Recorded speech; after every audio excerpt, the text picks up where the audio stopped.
Passer ses vacances en Suisse, avec ou sans la picnic box, ça permet de redécouvrir nos forêts. Elles se portent plutôt bien selon le dernier rapport de la Confédération. Alors nous, à TTC, on s'est intéressé à l'économie d'une forêt. À l'époque, ça rapportait gros quand il fallait produire du charbon. Mais aujourd'hui, avec la baisse du prix du bois, c'est beaucoup moins rentable. Reportage Chantal Panatier.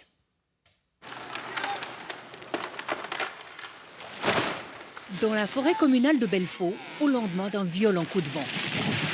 Les arbres fragilisés doivent être abattus, à la charge de la commune. Cantons et communes sont les plus grands propriétaires de forêts en Suisse. Ils possèdent 2/3 de l'ensemble des bois et n'ont pas le droit de les revendre. Mais comment rentabiliser tout ce bois? Il y a d'abord le bois dit précieux, celui qui a une petite chance d'être exporté. Il deviendra à l'étranger parquet, tonneau ou meuble. Bertrand Zamofingue est forestier. Il dirige la corporation Forêt Sarine qui sélectionne les plus beaux billons. Alors ici on a du Douglas, du pin Douglas. Ici une série de pièces de chêne et les 3 dernières pièces ici du frêne. Vous vous souvenez du plus bel arbre que vous ayez eu à proposer? C'était il y a 2 ans, c'était des chênes. Le plus cher est parti à 1584 francs du mètre cube. Un prix exceptionnel. Puisque vendus aux enchères, ces troncs généralement valent 10 fois moins, soit quelques 100 à 150 le mètre cube. Un tronc comme celui-ci vaudra donc environ 1000 francs. Mais ce bois précieux est rare. Il ne représente qu'un petit 2% des forêts suisses. Autre source de revenus, le bois de construction, bien plus abondant. Dans la scierie Yerli, au Pratzet, dans le canton de Fribourg, on crée des planches à partir de nombreux épicéas et sapins blancs du plateau. Mais la mode n'est plus au bois massif. Au jour d'aujourd'hui, c'est du lamellé collé qui est extrêmement demandé en Suisse. Donc c'est vraiment un produit qui augmente. La part bois dans la construction, elle augmente, mais c'est la part bois collé qui augmente. Et ce lamellé collé, peu de scieries en fabriquent en Suisse. Aussi, les menuisiers l'achètent à l'étranger. La famille Yerli, elle, vient d'investir 3,5 millions pour occuper ce marché. Avec succès. Clairement, maintenant, le bois, il a la cote, ça c'est sûr. On a bon, notre vague verte de l'automne dernier, il y a l'effet un petit peu Greta. On consomme local, on a un rayon d'approvisionnement ici de 20 km à la ronde. On travaille vraiment notre petit coin de pays avec des gens d'ici, avec des produits d'ici. Mais à cause du prix du travail, construire en bois suisse revient 10% plus cher, ce qui dissuade plus d'un bâtisseur. Là où le bois suisse a le plus grand potentiel, c'est en bois de feu. À Belfaux, on réduit les arbres abattus en copeaux, appelés plaquettes. Ces plaquettes viennent alimenter le nouveau chauffage à distance du village. C'était un peu l'idéologie d'utiliser nos produits de la forêt. Cela diminue d'autant l'achat d'énergie fossile. Si le bois rapporte, il est vrai qu'il y a tout un entretien à côté qui fait qu'il y a un léger déficit, mais c'est un déficit qui diminue chaque année. Mais encore une fois, pour rentabiliser son bois, il faut investir. Et là aussi, le bois suisse ne couvre pas les coûts de son exploitation. Les revenus de la forêt suisse en 2017 se montent à 500 millions de francs. Mais les coûts sont constamment supérieurs. Ils grimpent cette même année à 550 millions. La différence est compensée en partie par les subventions fédérales et cantonales. Nos forêts en croissance naturelle offrent plus de bois qu'on en utilise. En conséquence, la forêt grandit. Et si le bois n'est pas assez utilisé comme ressource, la forêt, elle, est surinvestie pour se ressourcer. Alors la forêt loisir, c'est un bénéfice pour toute la population, mais naturellement pour le propriétaire forestier, ce n'est pas une opération dite rentable. C'est clair que c'est des suppléments de travail. Durant l'exercice 2018, Forêt Sarine a investi plus de 300 000 francs pour la sécurisation de ces forêts afin d'accueillir la population.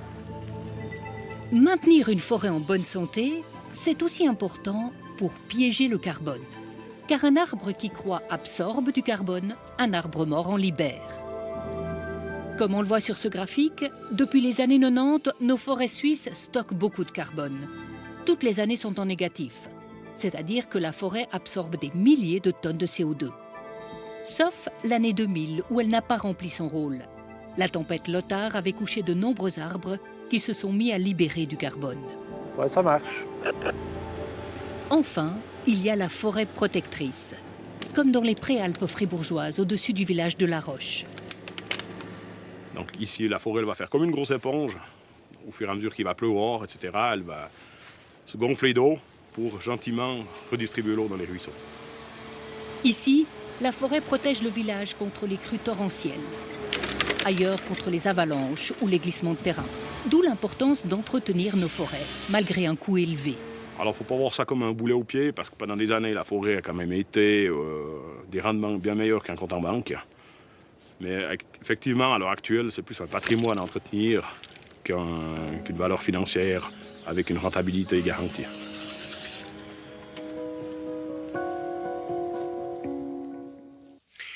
On l'ignore souvent, mais un tiers de nos forêts appartiennent à des privés. Ils sont 250 000 petits propriétaires qui, souvent, ont reçu quelques hectares en héritage. Alors, non seulement ils doivent assurer un libre accès au public, mais il leur incombe aussi de l'entretenir, cette forêt, de la sécuriser. Et ça peut coûter cher.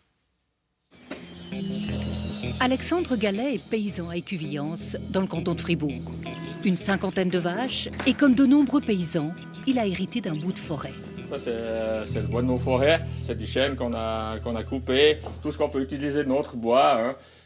Les parois ici, qu'on a dû refaire, les parois de l'autre côté, c'est tout des planches qu'on a pris de nos forêts. Le problème, c'est que ces forêts ne couvrent qu'un hectare divisé en 3 petites parcelles. Il doit les surveiller chacune, pour éviter une deuxième fois la mauvaise surprise que lui a réservée cette année sa plantation d'épicéa. Malheureusement, on a eu une attaque de bostryche dans cette plantation, quoi. Et puis, tous les arbres étaient attaqués. Ça vous a fait de la peine? Ouais, alors c'est clair, parce que c'est quand même mon papa qui a fait cette plantation il y a plus de 30 ans en arrière. Le bois n'est pas prêt pour faire une coupe. Puis en plus, faire une coupe rase, ça se fait pas normalement. Hein. Un net manque à gagner pour ce bois bostryché. Il s'est vendu à 40 francs le mètre cube comme bois de feu, au lieu de 100 francs le mètre cube pour des planches. Plus loin, on découvre que les vents violents ont encore meurtri sa forêt. On est sur de la mollasse, il y a assez peu d'enracinement, et puis j'ai nouveau quelques arbres qui ont versé. Donc il faudra qu'on aille s'en occuper, les sortir. Quand même un petit peu de travail, parce que alors ils sont pas placés, ils sont en côte, donc c'est un petit peu plus difficile qu'à plat à côté d'un chemin, malheureusement. Remonter ce bois à l'aide d'un treuil va engendrer des coûts imprévus, tous à la charge d'Alexandre Gallet. Les petits propriétaires de forêt sont nombreux en Suisse, 250 000. À eux tous, ils se partagent un petit tiers du territoire forestier. Combien d'hectares? Il y a 4 hectares. Là, il y a 4 hectares. Hein. Oui. Autre forêt, autre propriétaire. Jean-Daniel Bercier, à Grange-Paco, a rendez-vous avec le garde forestier. Ensemble, ils doivent déterminer les arbres à abattre pour entretenir sa forêt. Et comme tous les propriétaires, il craint les frais. Mais les vents de février lui ont réservé à lui une bonne surprise. C'était les 2 arbres qui devaient être justement abattus par la corporation. Et puis le vent a fait le travail, quoi. C'est une bonne nouvelle, presque. Il ne payera donc pas l'abattage et pourra débiter lui-même ses feuillus destinés au bois de feu. Autant d'économiser. Quant au reste des travaux d'entretien dans sa forêt, les conseils de Bertrand Zamofingue, le directeur de la corporation Forêt-Sarine, sont les bienvenus. Il faudrait faire une éclaircie sur l'ensemble de la surface, principalement dans ces jaunes érables. Ils ont besoin de lumière maintenant. Ces conseils sont gratuits, mais éclaircir toute sa forêt lui coûtera de l'argent. Ma deuxième question, c'était de savoir, est-ce que le bois paye le travail ou pas? Je dirais peut-être qu'avec un peu d'épicéa, on peut s'en sortir, mais qu'avec du bois énergie, on ne va pas arriver. Oui, non, mais ça ne paye pas le travail. Hein. Non, alors on va laisser. L'art du forestier aujourd'hui consiste à équilibrer les coûts d'abattage et les revenus de la vente du bois. On ne cherche pas une rentabilité, on fait de l'entretien et on prend ce qu'on a besoin. Mais c'est devenu une charge pour vous? Pas encore. Tant qu'on peut l'exploiter, nous-mêmes, non. Si on doit la donner, oui, ça sera une charge. Donner sa forêt en sous-traitance coûte cher, d'autant plus que la loi interdit d'abattre plus d'arbres que la forêt n'en produit. Chaque propriétaire, privé ou public, ne peut donc prélever que le bénéfice de la croissance des forêts, sans jamais entamer le capital.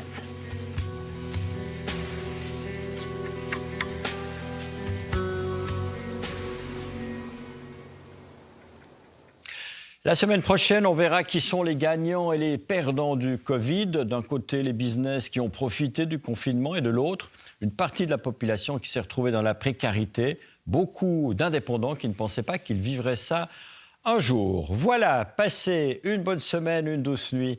À bientôt.